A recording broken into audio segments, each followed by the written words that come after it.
মনরেগা আইন পুনরায় চালুর দাবিতে দেশের সব জেলাব্যাপী আন্দোলনের অঙ্গ হিসেবে রবিবার কৈলাসহরে 4 ঘন্টার প্রতীকী অনশন কর্মসূচি পালন করবে ঊনকোটি জেলা কংগ্রেস। জেলা কংগ্রেস ভবনের সামনে বেলা 12টা থেকে এই কর্মসূচি শুরু হবে। ধর্মনগরেও অনুরূপ কর্মসূচি পালন করবে জেলা কংগ্রেস।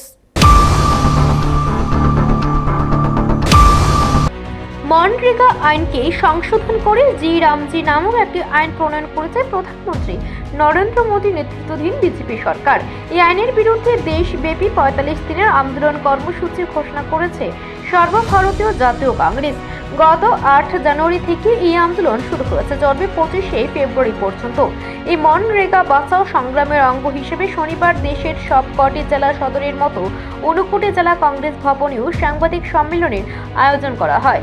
সাংবাদিক সম্মেলনে বক্তব্য রাখেন কংগ্রেসের পরিষদীয় দলনেতা তথা বিধায়ক বীরজিৎ সিনহা ও ঊনকোটি জেলা কংগ্রেস সভাপতি মোহাম্মদ বদর উসমান।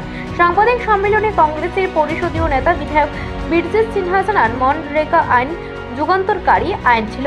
এই আইন গ্রামীণ মানুষের মুখে হাসি ফুটিয়েছে। নরেন্দ্র মোদীর নেতৃত্বাধীন বর্তমান কেন্দ্র সরকার নতুন জি রামজি নামের যে আইন চালু করেছে তাতে মানুষের গ্রামের বিপন্ন হবে। তিনি বলেন, গ্রামের মানুষের পেটে লাথি মারা হয়েছে, তাদের মুখের গ্রাস কেড়ে নেওয়া হয়েছে। কংগ্রেসের পরিষদীয় নেতা আরও জানান, এর প্রতিবাদে এবং পুনরায় মনরেগা আইন চালুর দাবিতে রবিবার ঊনকোটি জেলা কংগ্রেস ভবনের সামনে 4 ঘন্টার প্রতীকী অনশন কর্মসূচি পালন করা হবে। বেলা 12টা থেকে এই কর্মসূচি শুরু হবে। এই ত্রিপুরাতে বিজেপি শাসন আসার পর থেকে বিভিন্ন জায়গায় সংখ্যালঘুদের উপরে আক্রমণ। জিরানিয়াতে একটা ঘটনা করলো, মানে এরকম 4-5টা জায়গায় এরকম নিরীহ সংখ্যালঘুদের বাড়ি করে অগ্নিসংযোগ এবং ধর্মীয় প্রতিষ্ঠানে অগ্নিসংযোগ, এগুলা অত্যন্ত নিন্দনীয়। আমি আজকে ভোরবেলা খবর পেয়ে ডাইরেক্টর জেনারেল পুলিশের সঙ্গে কথা বলেছি। উনি বলছেন ওরা ফোর্স পাঠিয়েছি, লাঠিচার্জ করছে এবং যারা এসব করবে তাদেরকে কঠোর হস্তের ব্যবস্থা করবে। উনি নিজেই বলছেন, মনে হয় লাঠিচার্জ হয়েছে।